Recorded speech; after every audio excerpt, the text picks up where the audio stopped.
Então, boa noite a todos. Eu acho que já tem bastante gente, né? Acho que já dá para a gente iniciar. Então, meu nome é Luciana Sarmento, estou aqui junto com a Larissa Cohen, com a Patrícia Quintela. Nós somos coordenadoras do curso de pós-graduação Nutrição na Prática do Consultório. E hoje nós vamos estar aqui dando início a um ciclo de palestras que será oferecido pelo curso Nutrição na Prática do Consultório.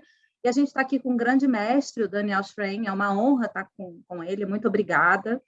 E ele vai falar um pouquinho para a gente sobre bioquímica, sobre os conceitos e como a gente pode estar utilizando esses conceitos na nossa prática no consultório. E ele vai ser professor da nossa pós-graduação, e ele vai estar falando um pouquinho, vai estar mostrando para a gente um pouquinho, né, do que vai ser ensinado, do que vai ser, enfim, do que a gente vai estar conversando na pós-graduação. Então, vou parar de falar, porque a palavra, quem é para falar hoje é você, né, Daniel? E vou passar a palavra para você. Muito obrigada, tá, por você estar aqui, te agradeço bastante. E vou passar a palavra para a Larissa, né, antes do Daniel, que a Larissa vai falar um pouquinho sobre o currículo do Daniel. Boa noite a todos, é um prazer receber todos vocês, receber o professor Daniel. Antes de apresentar o professor Daniel, eu só queria dar 2 recadinhos.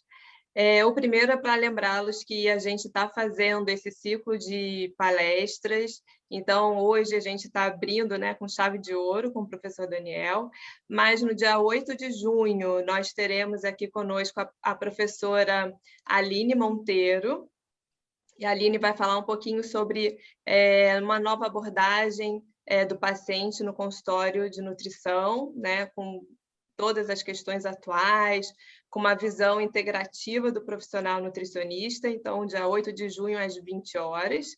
E em julho, nós teremos mais uma palestra com a professora Fernanda Vaz, também a craque em suplementação e marketing de consultório. Então, fiquem atentos às redes sociais da MedPUC Rio, onde a gente vai divulgar as próximas datas das próximas palestras.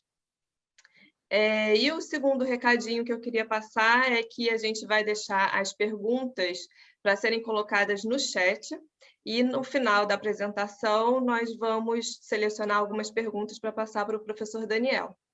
Tá bom? E, além disso, a partir dos 30 minutos, também será passada uma lista de presença pelo chat, e aí, para que vocês assinem para receberem o certificado.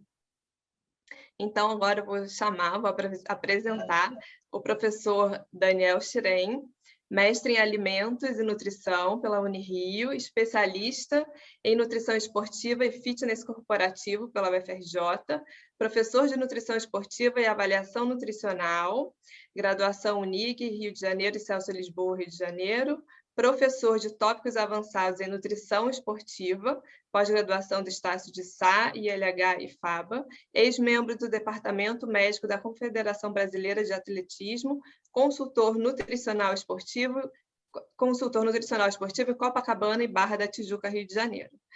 Daniel, muito obrigada pela sua presença, seja bem-vindo e agora a palavra é sua. Bom, muito obrigado a todos. Em primeiro lugar, queria agradecer à instituição, que tem um peso valoroso, né, no cenário nacional e até internacional. Então, qualquer docente se sente honrado, feliz e muito bem recebido por uma instituição dessa pujança. Em seguida, queria agradecer às professoras, professora Larissa, professora Luciana, professora Patrícia, todas as professoras, todas as coordenadoras do curso. A proposta do curso, como foi muito bem colocada pelas professoras, é algo assim inédito e eu diria até para vocês, para quem já está há bastante tempo na docência e até assim como muitos que estão aqui, né, aprendendo em outros cursos de graduação, de pós-graduação, é uma coisa inédita, né? É uma junção de vários profissionais que estão tomando todo o cuidado de fazer a montagem dos seus materiais e a troca de ideia com os alunos para que os nutricionistas apliquem bastante o conteúdo, o conhecimento e o engrandecimento dessas áreas que são feitas dentro de aulas teóricas e práticas, nos seus trabalhos, no consultório. Isso agrega muito valor e é impressionante como é raro. A gente está mais acostumado a ver, né, professoras, aulas que muitas vezes discutem bastante teorias, discutem papers, né, pesquisas que vislumbram algumas mudanças, mas a gente não tem visto uma ponte tão boa quanto vocês estão fazendo. Então, parabenizo aí a todos vocês pela ótima ideia e pelo marco, né, de desenvolvimento disso, diria até no nosso país.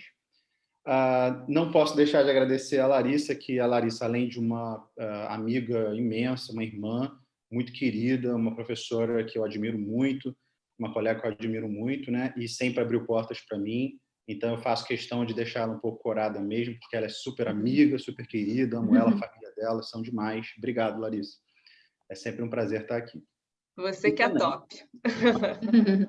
E também, é claro, agradecer a todos vocês. Eu fiquei muito feliz, né, com o bom número de inscrições que nós tivemos e a gente já está com um quórum bem legal aqui com a gente. Então, muito obrigado também por separar o tempo de vocês para conhecer a programação do nosso curso de pós-graduação e também o que eu vou passar para vocês hoje.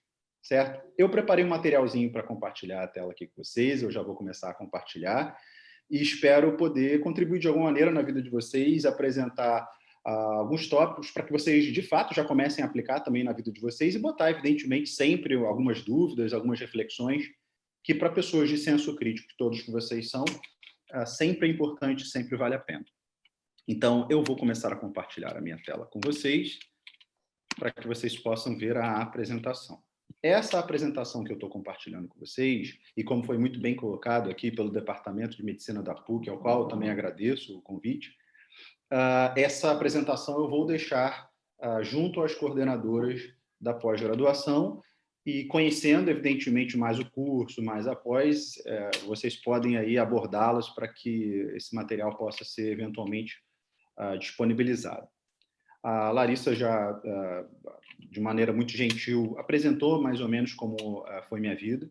E eu faço questão de passar para vocês que eu amo a docência, eu adoro a docência, eu gosto da aula, gosto de estudar para dar aula, mas tanto quanto a docência, ou talvez até um pouquinho mais, eu gosto de atuar na ponta do trabalho do nutricionista.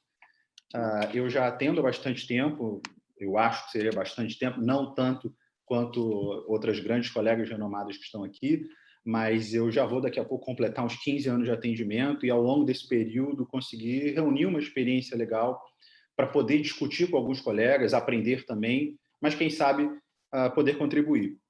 Então, eu adoro atender, gosto muito de atender, seja na minha clínica em Copa ou aqui na Barra da Tijuca. Eu atendo um público que geralmente tem uma vibração muito boa, são indivíduos engajados em esporte, pessoas que fazem atividade física de uma maneira geral. E conforme a gente vai atendendo e estudando ao mesmo tempo, que é o trabalho de todo nutricionista, todo profissional da área de saúde, de uma forma geral, nós vamos aperfeiçoando aquilo que a gente faz, nós vamos aprimorando aquilo que a gente pretende gerar de processo para atender as pessoas, para ter melhores resultados. E o atendimento ele se diferencia muito da pesquisa em exclusivo, porque a gente erra quando a gente vai trabalhar. É natural a gente errar, porque muito mais do que a compreensão fisiológica ou fisiometabólica pelo que o indivíduo está passando, ou muito mais do que uma boa montagem de uma dieta, na hora da gente planificar uma dieta, é o indivíduo executar aquela dieta. E um ser humano é um indivíduo complicado pra caramba. Todos vocês sabem que nós somos indivíduos diferentes. Cada um aqui tem uma rotina diferente, tem hoje uma prioridade diferente. Cada um aqui sabe o apoio que tem de pessoas próximas, ou às vezes os obstáculos que outros indivíduos ou outras circunstâncias da vida jogam sobre vocês. E as pessoas que a gente atende também passam por isso. Então, quando nós fazemos uma dieta, nós fazemos uma dieta para um indivíduo que passa por tudo isso. E antes de trazer o abre-alas aqui para vocês da nossa apresentação, eu falo de um caso que eu acabei de passar agora no consultório. Eu acabei de atender agora no consultório um amigo muito querido, que é um fisioterapeuta bastante renomado aqui na cidade do Rio de Janeiro, que ele atingiu o grau de obesidade mórbida e ele custou a me procurar. E a gente sempre conversava e tal. E ele tomou coragem para me procurar. E foi uma decisão corajosa dele. E ele se tornou obeso grave, né, nesse grau, porque ele quis, porque ele é um cara preguiçoso, ou porque ele não sabe o que fazer, eventualmente? Não, nenhuma dessas respostas. Mas porque o mundo que o rodeia e as informações que chegam até ele para que ele vença isso, nunca foram capazes até o momento de desenvolver um processo de mudança para ele.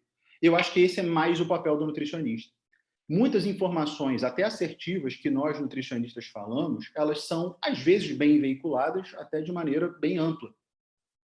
Mas a falta de um cenário personalizado, de um olhar mais íntimo com a pessoa e de aplicar para ela processos de como ela vai chegar nesse objetivo, faz com que muitas vezes as pessoas conheçam os ingredientes, mas não consigam fazer a receita. Então, vamos procurar entender bem os ingredientes e vamos procurar entender as várias maneiras de desenvolver receitas para que as pessoas atinjam êxito naquilo que elas querem. Quais são os objetivos, então, desse encontro de hoje? Eu, assim, para falar bem tranquilo aqui para as nossas organizadoras, né, as nossas coordenadoras e a instituição, eu vou, claro, procurar atender o tempo de todos vocês, mas se a gente passar um pouquinho, eu estou super tranquilo de tempo e espero que vocês fiquem aqui comigo também. E espero não ser enfadonho. Eu fiz de tudo para não montar uma apresentação enfadonha. Então, quais são os goals, os nossos objetivos que nós vamos ter aqui nesse debate? Nós temos basicamente 3 objetivos frontais principais, 3 alicerces gerais. O primeiro, a gente vai procurar associar a discussão bioquímica, que muitas vezes a gente aprende na faculdade, tem dificuldade de trazer para a nossa vida. Agora, a gente vai procurar fazer essa associação entre a bioquímica e a prescrição da dieta. Em segundo plano, a gente vai procurar rever algumas rotas e alguns mecanismos de bioenergética e como a atividade física e a dieta influenciam eles. E, por fim, concomitantemente, a gente vai procurar problematizar algumas abordagens, sejam dietéticas, sejam de treinamento, para que as pessoas melhorem a qualidade de vida e a saúde delas. Então, é importante a gente problematizar as coisas para buscar soluções.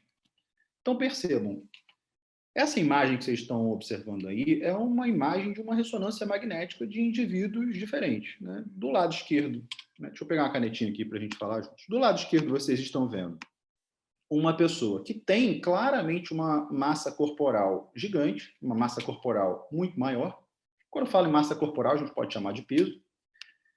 E desse outro lado aqui, nós podemos olhar, do meu lado direito, né, nós podemos olhar uma pessoa que aparentemente apresenta um conteúdo de massa corporal controlado. Uma ressonância magnética, ela é muito capaz de averiguar aonde nós encontramos um grande volume de concentração adiposa. E claramente esse indivíduo aqui do lado esquerdo, ele tem uma concentração de massa adiposa significativa em algumas regiões do corpo. Como esse indivíduo, como o indivíduo do lado dele, como vocês e como eu, nós temos lugares no nosso corpo que nós costumamos reservar mais energia. O nosso corpo, de maneira muito brilhante, ele prefere reservar energia na forma de gordura. Você pode ter detestado o que você acabou de ouvir, no sentido de que, eu odeio ter gordura no meu corpo, eu odeio esse fato do que o Daniel falou, de que o meu corpo acha brilhante armazenar gordura. Eu não acho brilhante ter banha, mas é brilhante. Eu vou te explicar por quê. Porque tanto o teu corpo, quanto o meu corpo, quanto o corpo de todo mundo que está aqui, ele é um tipo de organismo controlado para que você tenha uma longevidade, para que você sobreviva mais. Seres humanos estão aqui no planeta Terra há mais ou menos uns 2,5 milhões de anos, mais ou menos isso. E a nossa espécie, que é a única espécie de ser humano que sobreviveu ao longo desse período, que é a espécie de Homo sapiens, ela está aqui predominando, né, a vivência há mais ou menos 30 anos. Há 30 mil anos, né? Não 30 anos. Há 30 mil anos atrás. E eu estou dizendo isso para dizer para vocês que o corpo humano ele não começou há 2 séculos atrás. Ele começou há milhões e a nossa predominância de sapiens há milhares de anos atrás. E nessa época, na verdade, até a época mais recente, o nosso corpo tinha uma grande dificuldade de sobreviver por muito tempo. Porque a oferta de alimentos, como vocês devem imaginar, não era tão rica quanto é hoje. Né? No século, sei lá, até mais recentemente, no século XII, né? Antes lá da peste negra até, você não tinha geladeira, você não tinha supermercado, você não tinha açougue, você não tinha nada disso. Então, encontrar alimentos era um desafio muito grande. Né? Consumi-los em grande quantidade era um desafio ainda maior. Então, era difícil a gente consumir bastante alimentos. Então, como era muito difícil, desde os primórdios do nascimento do ser humano, a gente ter alimentos disponíveis, nós temos mecanismos para armazenar energia. E o mecanismo preferencial de armazenamento de energia é estocar no nosso corpo gordura, especialmente na forma de um lipídio de armazenamento, que nós damos a sigla de TG, ou triglicerídeos. Os triglicerídeos são os nossos lipídios de armazenamento. Os triglicerídeos são os nossos estoques de energia. Basicamente, os triglicerídeos são as nossas cédulas, né? O nosso dinheiro que a gente armazena no banco, né? Seja você tendo uma conta felpuda ou não, você com uma conta bancária guarda aquele dinheiro para o amanhã, para o que vai acontecer amanhã. O teu corpo ele faz a mesma coisa, ele guarda esse tipo de energia para que você consiga sobreviver por mais tempo. E é inteligente ele fazer isso porque, como a maioria de vocês já sabe, a densidade de energia que 1 grama de gordura tem é superior a todas as outras moléculas do corpo. 1 grama de gordura é capaz de produzir 9,31 calorias, ou quilocalorias. Enquanto que 1 grama dos outros nutrientes produz sempre menos. 1 grama de álcool consegue produzir em torno de 7,15, 7,25. 1 grama de corpo cetônico, 5 e alguma coisa. 1 grama de carboidrato, em torno de 4 calorias e alguma coisa. E 1 grama de proteínas, ou de aminoácidos também oxidados, vai produzir em torno de 4 quilocalorias. Então, o teu corpo está longe de ser um organismo burro, ele é bastante inteligente. Ele percebe que no espaço que você tem no seu corpo, se ele tem um limite de armazenamento de energia, ele vai priorizar esse armazenamento de energia para as gorduras. É a mesma analogia que a gente faz quando você tem um cofre dentro de casa e nesse cofre você tem um limite de armazenamento. Imagina que esse cofre é o teu corpo. Se eu perguntar para você o que você prefere armazenar nesse cofre, se você prefere armazenar notas de real ou notas de dólar, rapidamente você vai virar para mim que prefere, dizendo que você prefere armazenar notas de dólar. Se você pesar uma cédula de $100 e uma de R$100, o peso delas vai ser o mesmo, vai dar algumas gramas. Mas esse é o peso, né, físico do que a gente está falando. Agora, o peso financeiro, a densidade monetária é muito maior para o dólar. Então, prontamente você vai falar, não, se eu tiver que ocupar o cofre da minha casa inteiro, eu vou ocupar em dólar. O teu corpo pensa da mesma maneira. Se eu tenho que ocupar um espaço aqui, eu vou ocupar o meu espaço com algo que produza bastante energia. Então, ele faz isso para a gordura. Só que esse rapaz que está aqui do lado esquerdo, ele não vive mais na época paleolítica, ou ele não vive mais em épocas antigas, aos quais ele tinha dificuldade de acesso aos alimentos. E digo mais, esse rapaz aqui, ele ainda não vive mais numa época que ele tinha que caçar os seus próprios alimentos ou coletar os alimentos. Não, ele vive na época do iFood, ele vive na época do Uber Eats, ele vive na época do delivery. Ele vive na época onde o trabalho dele, ele passa 8 horas por dia, 10 horas por dia sentado.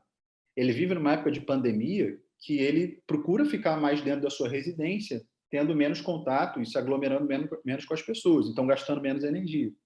Então, o que acontece com esse rapaz? Ele acaba tendo facilidade em acumular estoques de energia, porque o corpo dele quer sobreviver por mais tempo, e ele passa a ter uma aglomeração desses estoques de energia num suporte, numa condição suportável muito maior do que um organismo regular teria. E isso vai começar a gerar problemas. Todos nós costumamos armazenar triglicerídeos em 2 tipos de sítios, de locais no nosso corpo. O local que a gente mais observa, porque visualmente é notável, é verificável, é inspecionável, é a região subcutânea, que quando a gente fala subcutânea, as pessoas acham que está abaixo da pele. Eu sei que vocês não. Mas o termo subcutâneo ele não remete abaixo da pele, está falando abaixo de uma camada chamada de cutis. Cutis é derme, e a derme é uma camada intermediária da pele. A região subcutânea está na hipoderme, que faz parte da pele ainda. Quando nós fazemos uma dobra cutânea, bicipital, tricipital, supraescapular, abdominal, você está pegando uma prega, uma dobra, da última camada da pele, onde nós encontramos um panículo adiposo. E você está coletando ali o quanto de gordura localizadamente você consegue encontrar. Quem não trabalha com métodos como uma ressonância magnética, ou como uma balança de bioimpedância mais avançada, ou como um equipamento de densitometria também, né, que é possível utilizar, e seria até o método padrão ouro, não tem capacidade de averiguar a gordura visceral, que também se encontra, olha aqui, essa imagem é bem clara para isso, que também se encontra aumentada no acúmulo energético. Então, perceba que há um aumento de gordura na região cardíaca, na região hepática, na região muscular. Nós temos gorduras intramusculares. E na região do sangue também. Todos vocês, quando fazem exames de sangue, ou eu também, nós medimos triglicerídeos. Eles estão onde? Estão lá circulando no sangue. Mas eles se depositam em tudo quanto é canto. Mas a principal região que nós vamos encontrá-los é na região subcutânea, que é de fácil medição por um adipômetro, ou na região visceral, que já é de mais difícil a medição, a gente precisa de métodos mais avançados. Então, a gente acaba acumulando esses adipócitos, essas células que concentram triglicerídeos. E os adipócitos são exatamente isso. Os adipócitos são células que o nosso corpo tem especializadas em armazenar gorduras. Nós não temos apenas um único tipo de adipócito. Nós temos 3 tipos diferentes de adipócitos. O tipo mais comum de adipócito é esse que eu estou envolvendo aqui para vocês. O adipócito que a gente chama de branco. Qual é a principal característica do adipócito branco? Como vocês podem perceber, ele é praticamente ocupado em praticamente aí 80% da tua área, 75% da área dele, de triglicerídeos. Essa bola gigante de gordura que vocês estão vendo dentro de um adipócito é um triglicerídeo. Então, quanto mais energia você vai consumindo e menos você vai gastando, essas células adipócitas brancas posicionadas na última camada da tua pele e posicionadas dentro de alguns órgãos, elas vão aumentando gordura dentro delas. Então, elas vão hipertrofiando. Elas vão aumentando o seu volume. Elas vão anabolizando. Há um anabolismo de célula adiposa, principalmente a branca. Quando nós anabolizamos a nossa célula adiposa branca, nesse momento, essa célula, assim como algumas outras células do nosso corpo, ela começa a secretar... Cadê minha canetinha? Está aqui. Ela começa a secretar alguns hormônios. Então, essa imagem aqui mostra para vocês um adipócito branco. E ela mostra para vocês que esses adipócitos brancos, eles têm a capacidade de secretar proteínas e alguns hormônios também. Dentre algumas proteínas e dentre alguns hormônios, nós temos um hormônio amplamente conhecido chamado de leptina. E a leptina, ela é significativamente secretada quando esse adipócito começa a hipertrofiar. Então, imagino que vocês, gentilmente, foram até, sei lá, meu consultório, resolveram tomar um café comigo, no Bendito que tem ali embaixo, e vocês falaram, Daniel, hoje eu vou pagar para você um brownie que tem aqui no Bendito. Eu vou falar, pô, legal, obrigado, eu gosto de brownie. Me dá um de Nutella. Quando eu comer o brownie de Nutella, eu vou estar sentado tomando um cafezinho com você, eu não vou estar gastando muita energia. E a Nutella, dentro daquele brownie, vai ter um conteúdo de carboidratos, de gorduras, de nutrientes que colaboram para a produção de energia significativo. Então, naquele momento que eu vou estar consumindo alimentos com você, eu vou estar consumindo muito mais energia do que eu vou estar gastando. O que vai acontecer com o meu adipócito? Ele vai hipertrofiar. Porque o triglicerídeo dentro dele vai aumentar. Maravilha. Quando isso acontecer, imediatamente há uma resposta ao aumento do volume do adipócito, ele secreta a leptina. A leptina é um hormônio secretado pelo adipócito para ser encaminhado para receptores localizados no sistema nervoso central, especificamente no hipotálamo. Para quem não se lembra, o hipotálamo é uma glândula localizada no cérebro. E o que essa glândula faz? O hipotálamo é o centro regulador de energia no teu corpo. Ele percebe quando tem energia demais, quando tem energia de menos. Ou seja, quando tem muito nutriente circulando no teu corpo para produzir calorias, ou quando não tem quase nenhum nutriente circulando e você não tem calorias para produzir. O hipotálamo percebe isso.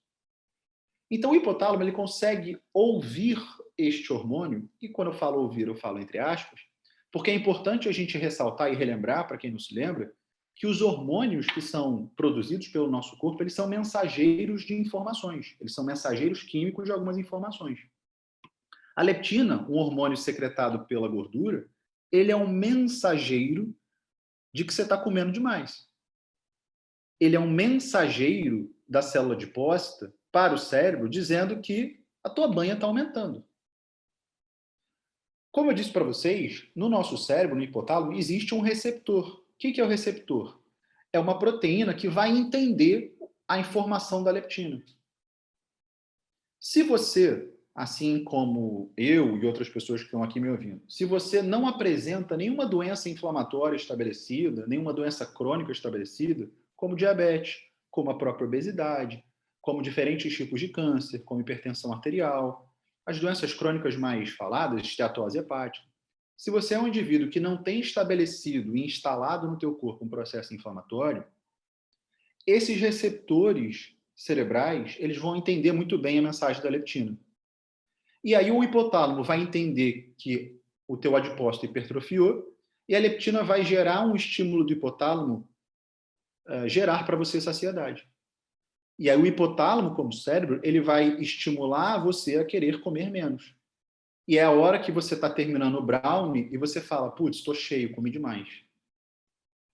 Se você é um indivíduo que, assim como eu, procura não ter um consumo de refeições num volume muito grande, você rapidamente vai conseguir reconhecer essa resposta, então rapidamente você vai atingir a saciedade.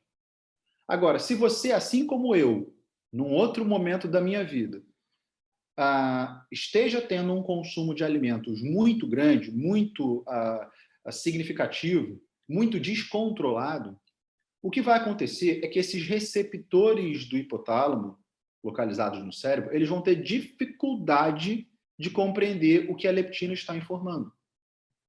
E aí, conforme a pessoa vai hipertrofiando o adipócito dela, ou seja, conforme ela vai engordando, embora ela secrete bastante leptina, e a leptina grite para o cérebro, cara, esse cara já comeu muito, esse cara já comeu demais, os receptores do hipotálamo, eles vão estar mais inflamados. E por que eles vão estar mais inflamados? Eles estarão assim porque uma hipertrofia adipocitária para o nosso corpo funciona até como um ataque de um micro-organismo ou como uma doença. A gente está numa época pandêmica, a gente poderia até correlacionar como uma infecção viral do coronavírus. O que eu quero dizer com isso? Um excesso de gordura no corpo estimula uma resposta do nosso sistema de defesa, do nosso sistema imune, porque ele entende que você está gerando um acúmulo de elementos insatisfatórios para o teu corpo que precisam ser controlados. Então, o teu corpo gera uma resposta inflamatória ao aumento de gordura. A própria célula adiposa inflamada, ela mesma vai sinalizar isso para o sistema de defesa. Cara, eu estou aumentando, eu estou mandando leptina para o cérebro, ele não está me ouvindo. Então, eu vou produzir hormônios que vão aumentar a resposta imune inflamatória, como o PAI-1, como a aptoglobulina, como algumas glicoproteínas e como a proteína C reativa. Todas essas proteínas, todos esses elementos, eles aumentam a resposta inflamatória. Resposta inflamatória é um ataque, é uma resposta do nosso sistema imune a alguma agressão. E quem é que está informando a agressão? É a própria banha do teu corpo, dizendo que você está exagerando comendo brownie demais. E aí, esses elementos pró-inflamatórios, ou seja, que sinalizam o aumento da inflamação, o sistema imune vai começar a combater o teu próprio corpo e, dentre alguns fatores, você pode ter o ataque aos receptores hipotalâmicos. Então, uma pessoa que vai ganhando peso, embora ela produza leptina, o hipotálamo não está entendendo nada que você está ficando saciado. Come, meu irmão, vai comendo. E a pessoa vai comendo. Agora, a gente está aí discutindo isso do ponto de vista bioquímico. Todos nós sabemos que é importante a gente controlar o consumo de energia de maneira geral. E quando eu falo de energia de maneira geral, não é apenas o consumo de macronutrientes em determinados horários, é no dia inteiro. Se você tiver um indivíduo que não tem controle sobre a quantidade de energia que ele come, não importa se ele tirou carboidrato do final do dia, do jantar, não importa se ele fez jejum intermitente, não importa se ele fez dieta cetogênica ou dieta low carb. Se não há um controle do consumo energético, o que vai acontecer com esse indivíduo é que ele vai continuar descompensando negativamente o corpo dele. Então, a gente sabe que uma das maneiras da gente atingir um emagrecimento autossustentável é inicialmente gerar um balanço energético negativo.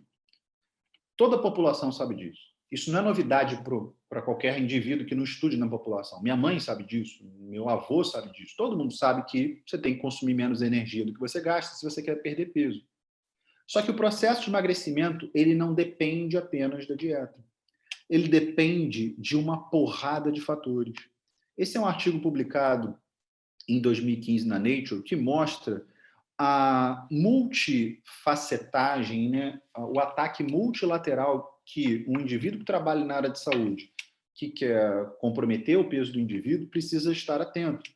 Porque existem diversos fatores que podem promover a perda de peso e que vão ter uma inter-relação entre eles, e uma dinâmica também entre eles. Então, há uma influência da idade do indivíduo sobre a resposta da dieta? Claro que há. Por que há, Daniel? Porque um indivíduo que tem mais idade é um indivíduo que está mais envelhecido pelo ataque de radicais livres, por espécies ativas de oxigênio. E os radicais livres, dentre outras coisas, eles diminuem as funções das células.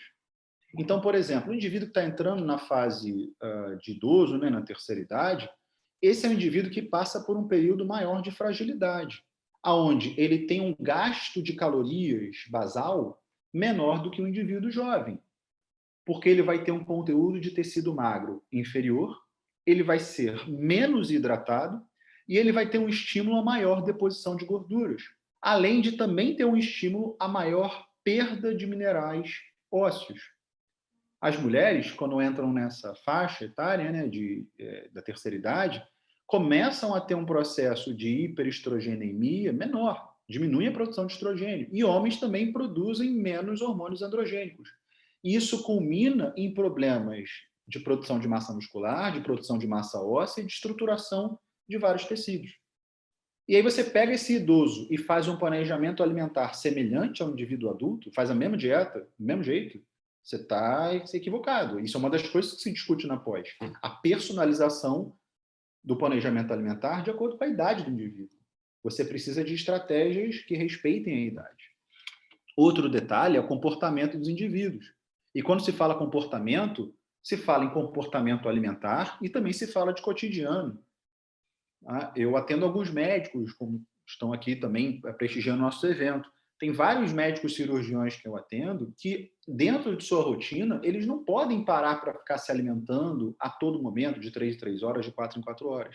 Então, é preciso moldar um planejamento alimentar que respeite a manutenção da glicemia desses indivíduos, não dependendo da dieta, e que estimule esse grande período sem alimentação a eles, sem com que esses indivíduos, quando eles forem querer comer, eles não queiram comer um livro inteiro, eles não queiram comer uma mesa inteira, que eles tenham mais parcimônia na hora de se alimentar.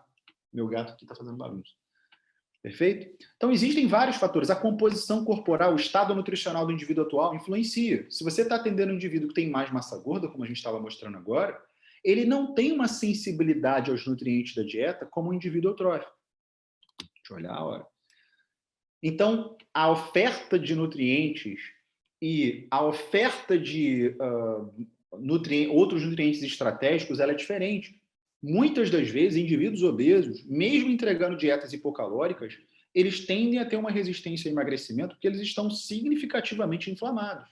Então, antes mesmo de sair diminuindo ou restringindo o consumo de alimentos para esses indivíduos, é fundamental fazer o contrário, ampliar a oferta de alimentos para eles, especialmente alimentos anti-inflamatórios.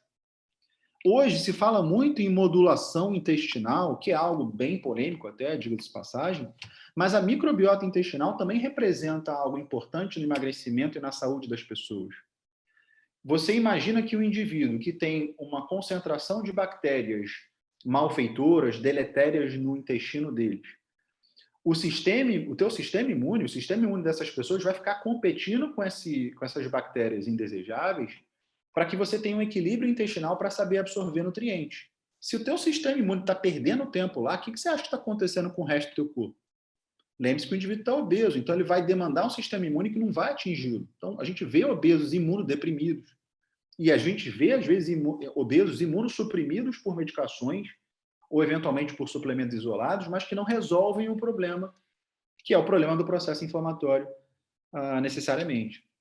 A oferta do tipo de alimento, né, do fornecimento de alimento também influencia, a composição dietética influencia, a condição econômica das pessoas influenciam. Indivíduos que têm menos recursos, o nutricionista ele precisa ser criativo. O uso de determinados fármacos influencia o uso de anticoncepcionais, por exemplo, para citar um fármaco. Ele não influencia o gasto energético das pessoas? É claro que influencia, porque ele influencia diretamente hormônios androgênicos e estrogênicos. Ele influencia a síntese de tecido magro, influencia a síntese de tecido gordo. Então, nós precisamos compreender isso para que a gente subverta essa condição, ou para que a gente facilite melhor essa condição. E o paciente também tem que estar a par desse cenário. Condição genética do indivíduo também influencia, a produção hormonal, a resistência à insulina influencia demais, a sensibilidade à insulina, a taxa metabólica basal, fatores culturais, fatores religiosos e a condição de se atingir a saciedade. Então, olha quantos fatores influenciam o indivíduo a perder peso. Você acha que é só fazer uma dieta e entregar na mão do cara? Não. É por isso que o nutricionista ele fica 1 hora e meia com o paciente sentado. Porque se fosse só trazer uma dieta de balanço energético negativo, beleza, eu teria 15 folhas separadas lá no meu consultório, com dietas variadas, e entregava na mão do cara. Mas eu tenho que conversar com esse cara pálido para entender como oferecer um material que ele execute ao longo do dia dele. Então, entender os processos bioquímicos é fundamental, mas saber aplicá-los é mais fundamental ainda. Porque se eu não souber se o indivíduo está inflamado ou não, se eu não soubesse, por exemplo, na discussão de hoje, se nós não soubéssemos que a proteína C reativa é um biomarcador que você pode coletar em qualquer exame de sangue furreca, que identifica se o teu obeso está no estado inflamatório estabelecido, você não saberia, ou nós não saberíamos, que junto da oferta de menos calorias na dieta, a gente deveria oferecer alimentos anti-inflamatórios, alimentos com atribuições mais funcionais. Então, a oferta de gorduras ricas em ácido eicosapentaenoico, como ácido graxo poliinsaturado ômega 3 e alguns dos seus derivados, né, como um equilíbrio entre uma oferta de ômega 3 e ácido linoleico, que é o ômega 6, né, como proteínas de alto valor biológico, para que o corpo ele não tenha um desgaste sobre isso. E digo mais, um conteúdo proteico controlado.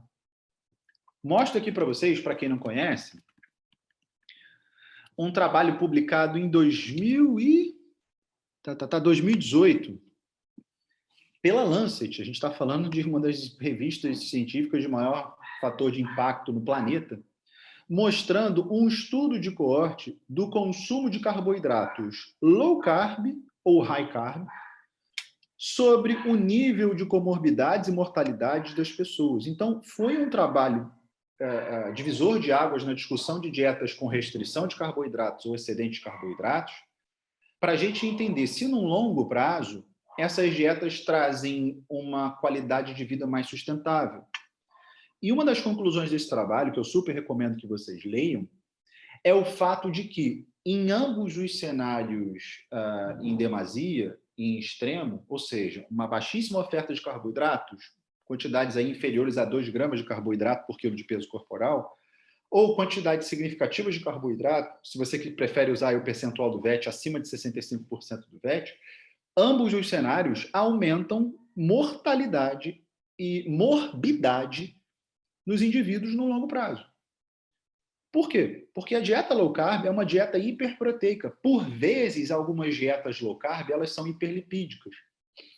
E o que isso significa? Significa que a resposta inflamatória dessas dietas ela é muito grande. Por quê? Porque na carência de carboidratos, o teu corpo ele precisa arrumar mecanismos de manter a sua glicemia, de manter o teu açúcar circulando no sangue, a tua glicose circulando no sangue. E para isso, o que o teu corpo ele vai ter que fazer? Ele vai ter que consumir, catabolizar a tua reserva de tecido gordo, por isso que muita gente adora fazer essas dietas para perder peso, e elas são até aplicáveis em alguns casos, mas o teu corpo ele também vai ter que ir atrás de parte do teu tecido magro, de proteínas musculares, para fazer proteólise, para oferecer substratos para você sintetizar açúcares, para você sintetizar glicose no teu corpo num processo conhecido como gliconeogênese.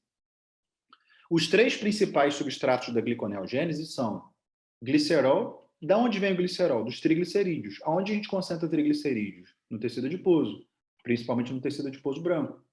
Maravilha, então você está perdendo gordura para manter glicemia, se você está fazendo uma dieta restrita em carboidratos. Outro substrato é a alanina. A alanina é um aminoácido. De onde você acha que vem esse aminoácido? Você acha que ele vem de onde? Da gordura? Não, não vem. Ele vem da proteína muscular. Através de um ciclo bioquímico aeróbico chamado de ciclo alanina-glicose.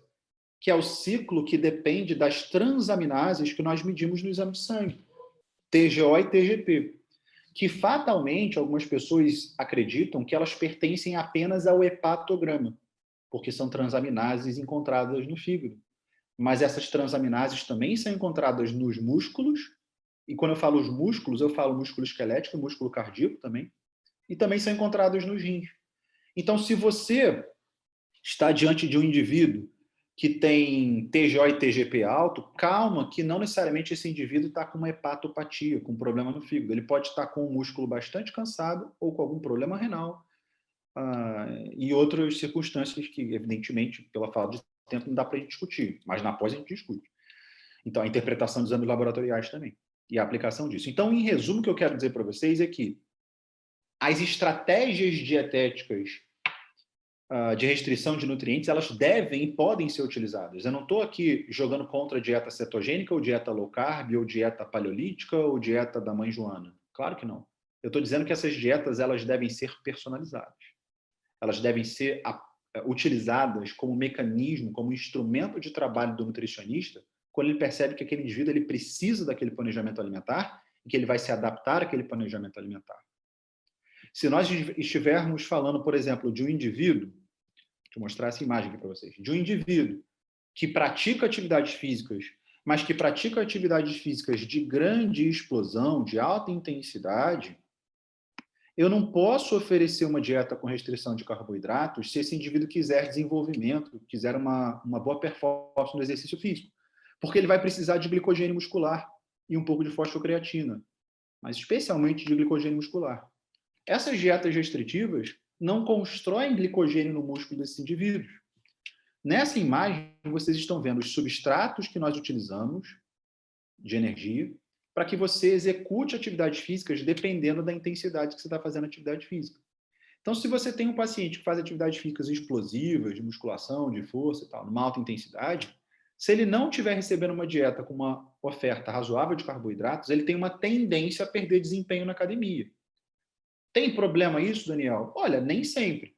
O problema pode existir se o teu paciente, se esse aluno, se esse indivíduo, ele quer chegar na academia e sentir no ápice da sensação de bem-estar. E se ele treina que nem um cavalo na academia. Aí tem problema, porque sem a oferta de carboidratos na dieta, ele vai chegar lá com o tanque meio vazio e vai se queixar com você, que não está aguentando fazer o treino. E vai acidificar o músculo dele antes do tempo, vai entrar em exaustão antes do tempo. Agora, se você tem um paciente que fala para você que vai para a academia, mas que tem uma frequência cardíaca média durante o treino, moderada ou leve, que se sente bem durante o treinamento, estou olhando para o relógio, sente bem durante o treinamento, e que, na verdade, ele vai mais para o treinamento, não para pegar pesado, mas como uma ferramenta de ter um mínimo de gasto energético, se você fizer uma restrição de carboidratos, tudo bem. Sabe por quê? Porque ele vai usar muito mais essas reservas de intensidade baixa, como os ácidos graxos, os corpos cetônicos e a glicose sanguínea. Todos vocês já ouviram falar em exercícios executados, né, em condições de jejum, ou exercícios aeróbicos em jejum. Porque na aerobiose, na produção de energia aeróbica, nós não utilizamos a fosfocreatina e não utilizamos, em grande escala, quero dizer, né, o glicogênio muscular. Nós utilizamos nutrientes, moléculas que estão amplamente disponíveis, sendo você jejuando ou não, que são ácidos graxos, corpos cetônicos e glicose. Nessa imagem aqui, ó, eu mostro para vocês que os ácidos graxos que estão reservados no seu tecido adiposo, que estão reservados no seu músculo, que estão reservados no seu fígado, na forma de triglicerídeos, eles são amplamente demandados junto da glicose em condições aeróbicas para você produzir energia durante o metabolismo energético aeróbico. Por que esses dois são bastante requisitados? Porque eles produzem muita energia. Quando a gente oxida, por exemplo, um ácido graxo, aqui está a AGL porque é um ácido graxo de cadeia longa. Ele entra na tua célula muscular por um transportador de ácido graxo, e na mitocôndria da célula muscular, perdão, na mitocôndria não, no citoplasma, ou seja, tudo fora da mitocôndria, ele não consegue produzir energia.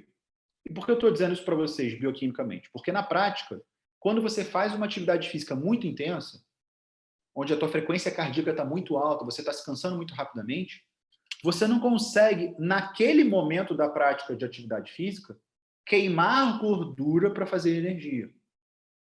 Não dá tempo. Por que não dá tempo? Porque o processo de formação de energia a partir de gorduras é um processo lento. E como o próprio nome já diz, ele é aeróbico. O termo aerobiose vem da presença do oxigênio. Em atividades explosivas, não há tempo de você oxidar os nutrientes.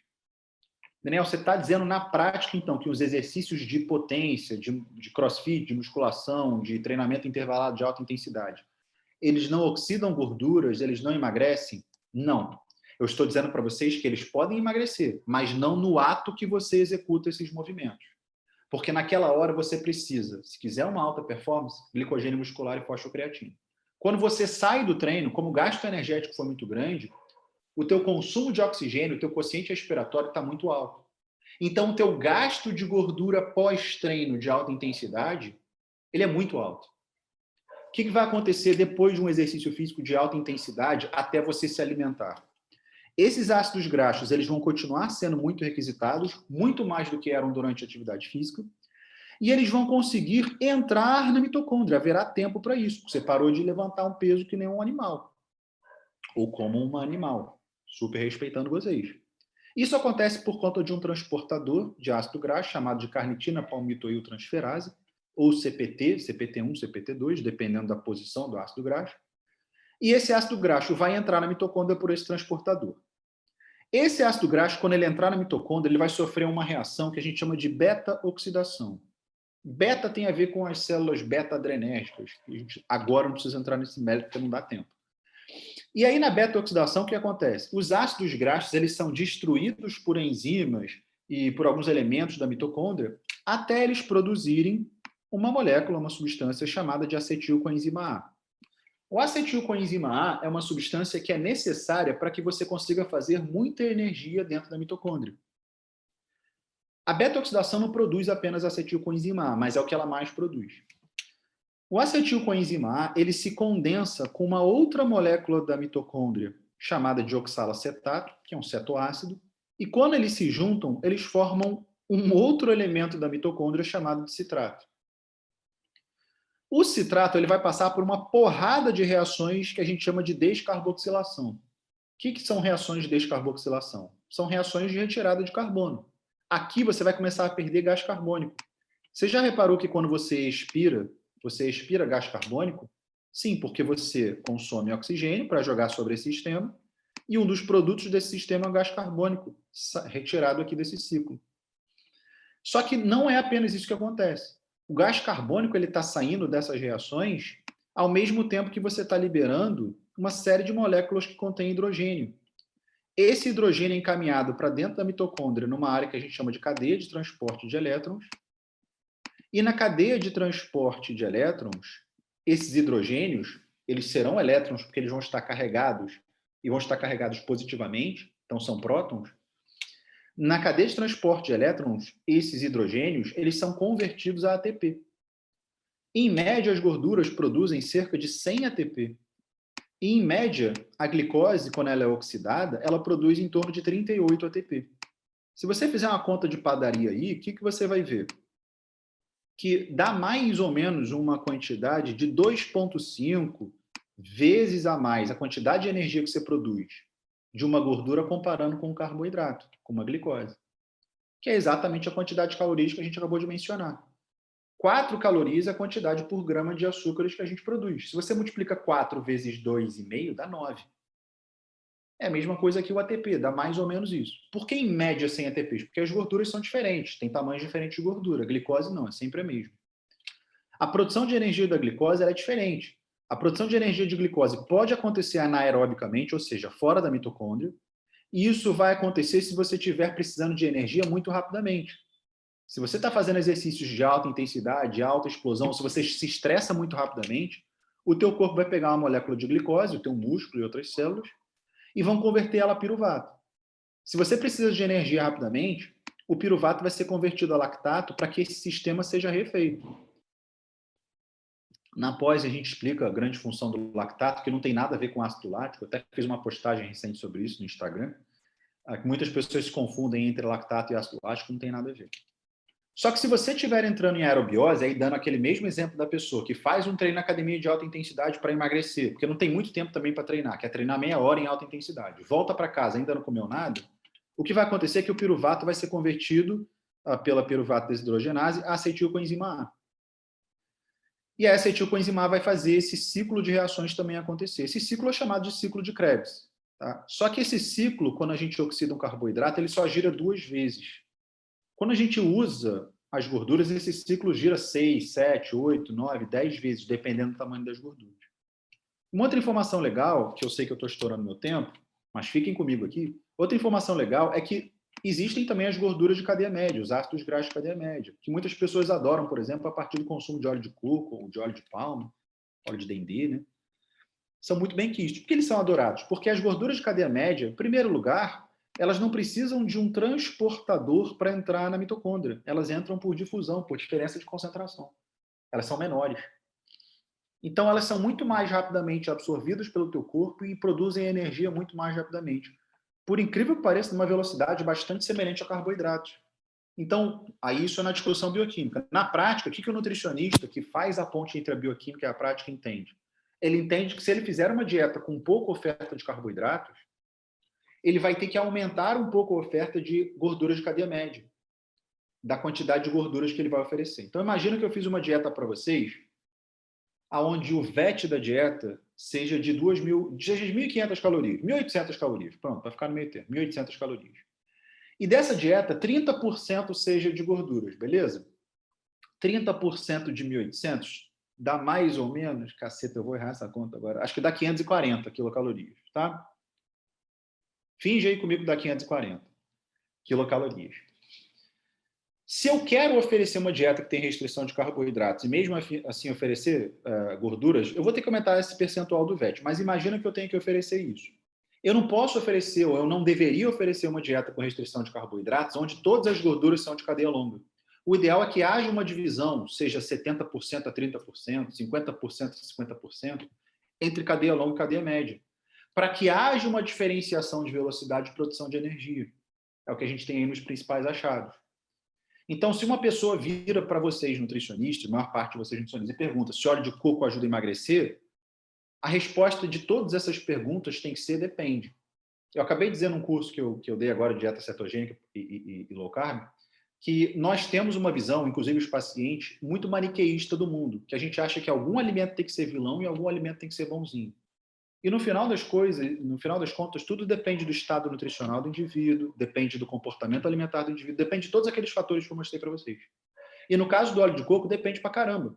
Depende, por exemplo, da dieta. Se a dieta tiver restrição de carboidratos, ele pode ser associado e ele pode contribuir para a oferta de ácidos graxos de cadeia média e, sendo assim, colaborar para a oxidação de gorduras e de carboidratos, facilitando até o emagrecimento do indivíduo. Se o indivíduo não alterar nem a dieta dele, não fizer um balanço energético negativo e tiver um consumo de carboidratos normal, ele vai servir para nada. Como alimento isolado, vai servir para nada. Então, existem vários outros exemplos que a gente poderia trabalhar aqui. Os próprios termogênicos, eles não servem para nada se o indivíduo não tiver um balanço energético negativo. Porque, embora a termogênese solicite mais energia e mais calorias, se o indivíduo não tiver um balanço energético negativo, ele está gastando dinheiro tomando um termogênico e aumentando apenas a resposta corticozolêmica dele. Beleza?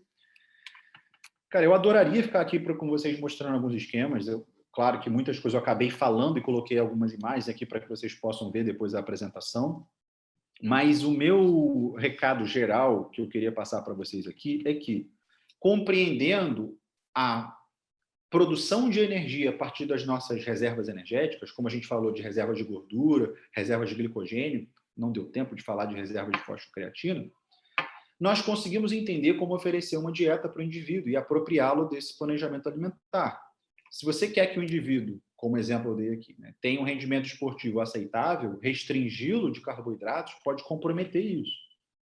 Se você quer que o indivíduo não dependa necessariamente de ter um rendimento aceitável, de ter uma performance maravilhosa, se ele não vai para a academia ou para a atividade física para fazer necessariamente isso, ele pode ser cabível, ele pode ser passível de receber planejamento de restrição de carboidratos. Vai depender se ele é um indivíduo que se adapta a uma condição diminuída de carboidratos, se ele se sente bem, se ele é glicoadaptado ou não. vai depender, por exemplo, se esse indivíduo está com o estado imune suprimido. Por quê? Porque uma baixa oferta de carboidratos vai diminuir a presença de alguns aminoácidos que colaboram para o sistema imune, como a glutamina. A gente vai ter uma grande glutaminólise para pessoas que fazem dietas low carb, porque a glutamina passa a ser utilizada como um alimento energético, mais do que as suas outras funções imunes, como de alimentar micro-organismos do intestino, como produzir glutationa, que é um antioxidante importante. Então, percebam como é fundamental a gente fazer uma discussão bioquímica para aplicar o planejamento dietético. Tem uma série de outras informações que eu depois posso... De novo, vou passar o material para as nossas colegas, e algumas coisas que eu falei mais rápido estão dispostas aqui nas imagens. Eu mostro aqui para vocês, como foi bem introduzido pelas colegas, né, pelas professoras, o curso de pós-graduação, que eu tenho orgulho, né, de poder estar presente no hall de professores, e ele tem como principal objetivo, necessariamente, aprofundar o conhecimento dos nutricionistas para aplicação direta no consultório, no ataque ao paciente. Então, essa pincelada que nós demos aqui, que vocês terão daqui a mais ou menos 15 dias com a próxima professora, é justamente o que a gente faz numa aula de 8 horas, fazendo conta na mão, fazendo esquemas de prescrição na mão, como se a gente estivesse no consultório, levando casos de pacientes, mostrando imagens, claro, né, com permissão dos pacientes, de maneira ética, para que a gente possa discutir. Ou seja, a gente sai da discussão básica e rasa, né, que muitas vezes acontece em nutrição, em graduação e pós-graduação, olhando apenas para um quadro. Então, eu convido vocês a conhecerem. Se vocês querem, de maneira rápida, conhecer, eu botei aqui um QR Code para vocês. Então, vou dar até um tempo para vocês pegarem o telefone, colocarem no aplicativo de QR Code, que vocês já caem diretamente no site para ter todas as informações do curso de pós-graduação, do Departamento aí de Medicina e da galera da Nutrição, da PUC. E, claro, vocês têm os contatos aí também das nossas queridas coordenadoras. Eu queria agradecer a compreensão de vocês de eu ter passado um pouquinho do tempo, às vezes de eu ter falado um pouquinho acelerado. Eu adoraria ficar mais tempo aqui, eu amo ficar aqui. Então, eu estou louco também para ver, eventualmente, contribuições que vocês possam ter trazido. Mais uma vez, eu gostaria de agradecer a professora Luciana, a professora Patrícia, a professora Larissa, a Milena, que está aqui também mediando o nosso momento, e desejar aí tudo de melhor para vocês, um grande beijo, e eu estou totalmente disponível para as dúvidas que vocês tenham, ou para as colocações, ou para as críticas também. Muito obrigado. Excelente! Muito brilhante essa aula, professor Daniel. Nossa Senhora, realmente dá até para a gente ficar um pouco arrepiada, né? Porque é nutrição na veia, né? Muito obrigada, professor. Realmente conhecimentos tão importantes aí, que fazem parte do nosso dia a dia, né? Que a gente vê tanto aí nos nossos pacientes de consultório, né? Para quem aí chegou um pouquinho mais tarde, o professor Daniel, né, é um dos mestres que vai dar aula, né? Faz parte do corpo docente da pós de especialização em nutrição, que está sendo lançada em setembro desse ano, na PUC, e com vagas limitadas, tá, pessoal? Fica atento. Mas antes disso, a gente ainda vai ter aí alguns eventos para trazer mais conhecimento para todos, né? A gente vai ter ainda a professora Aline Monteiro, agora em junho, logo no início de junho. Fiquem atentos aí às redes sociais, né? Porque onde vocês vão ter mais divulgação. E a professora Fernanda Vaz também, em julho, a data ainda a ser confirmada, mas a nossa especialização vai ter prática, vai ter aulas de forma híbrida, né, pelo Zoom e na prática, trazendo aí conhecimentos bem frequentes no consultório, né, englobando bem essa área da nutrição, que a gente aprende muito na marra, né? Muito obrigada pela presença de todos, muito obrigada, professor Daniel. Nossa, eu vou querer ver essa aula de novo, porque essa eu não vou perder, não. Muito obrigada pela presença de todos, né? Muito bom. Larissa, Luciana, querem falar alguma coisa? Muito obrigada, Daniel. Realmente a aula foi maravilhosa. Eu também vou querer ver de novo. E a gente também, é importante a gente falar aqui, né? né, Paty e Larissa, que a gente vai ter aulas práticas também nesse curso de pós-graduação. A gente tem um ambulatório lindo na PUC, e a gente vai poder estar colocando em prática aquilo que for dado em aula. Então, é o grande diferencial dessa PUC, além de professores maravilhosos, os alunos vão estar colocando a mão na massa, né? Que a gente sai, às vezes, da faculdade louco para estar exercitando, para estar praticando, e a gente vai ter esse modelo, que é um modelo diferente e bem interessante. E a gente vai estar usando também metodologia ativa, enfim, é uma pós diferente e vale a pena vocês conhecerem melhor. Muito obrigada pela presença de todos. Daniel, você foi incrível, assim, um orgulho você fazer parte desse corpo docente. Larissa? Daniel, muito obrigada pela sua presença, muito obrigada pela presença de todos.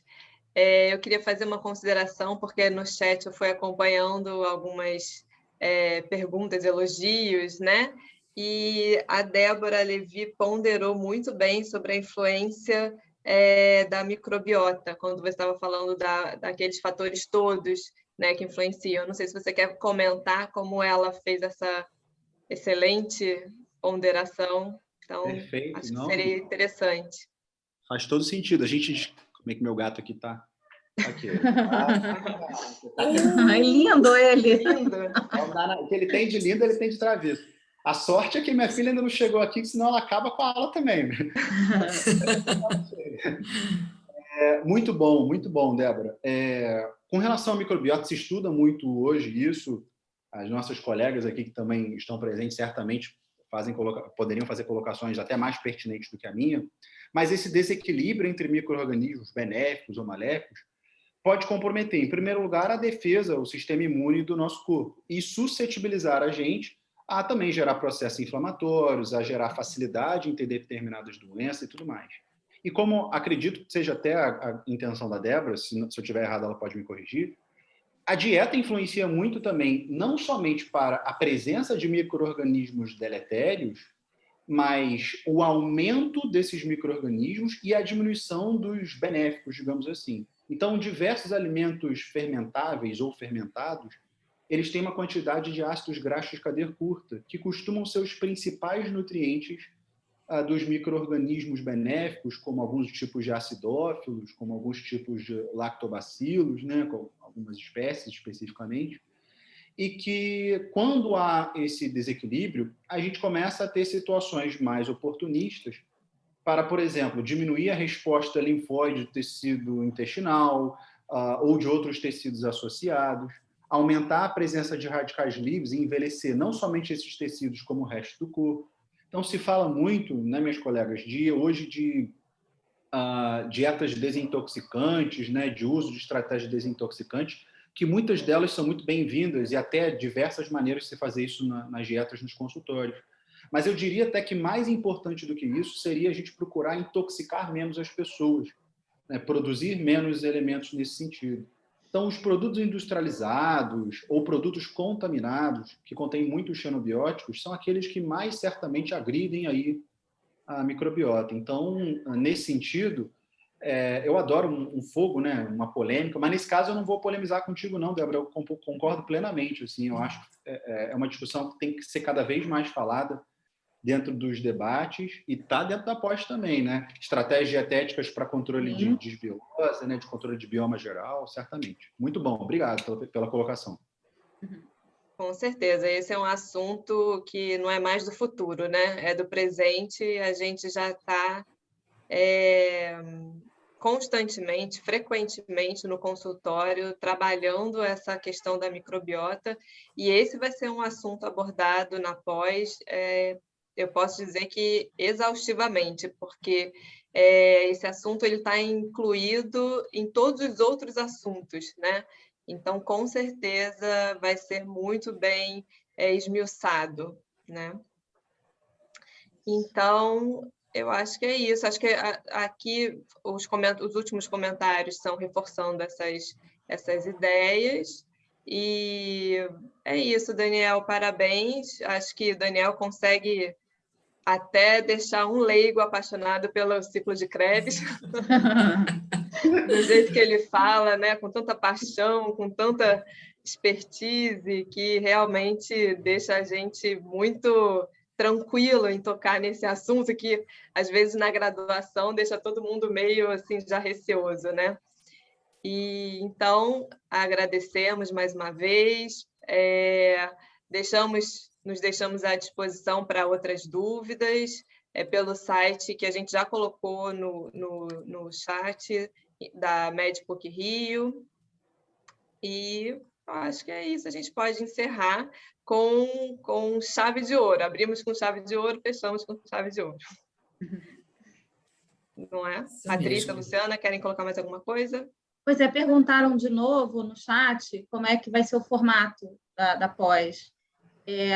Vai ser modelo híbrido, a princípio não ia ser, só que por conta da pandemia vai acontecer de forma híbrida, e a gente vai ter aulas práticas no ambulatório. Tem um ambulatório na Casa da Medicina da PUC-Rio, e as pessoas vão poder estar colocando, elas estão com a foto da Casa da Medicina, e a gente vai estar fazendo aulas práticas, poder exercitar, colocar, né, tudo que for ser aprendido, a gente vai estar exercitando ali nesse ambulatório.